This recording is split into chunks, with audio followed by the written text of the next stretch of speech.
মানুষ আমাকে প্রায় সময় জিজ্ঞেস করে কোন দুঃখটা আমাকে সবচেয়ে বেশি পোড়ায়।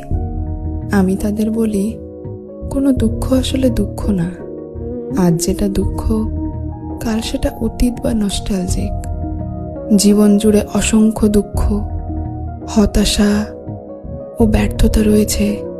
সেই ছেলেবেলা থেকে আজ পর্যন্ত কোনো দুঃখ আমাকে দীর্ঘদিন দুঃখ দিতে পারেনি, পোড়াতে পারেনি।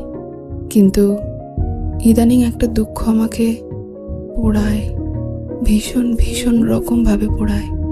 তীব্র একটা কম্পন শরীর জুড়ে বয়ে যায়, গলা ভারী হয়ে আসে, নিঃশ্বাস গাঢ় হয়, হাঁসফাঁস লাগে, চোখ ক্রমশ ভিজে ওঠে, আমার পুরো পৃথিবী ঝাপসা হয়ে ওঠে যখন ভাবি আমাদের আর দেখা হবে না। পৃথিবীর হাজারো মানুষ তোমাকে দেখবে, কিন্তু আমি আর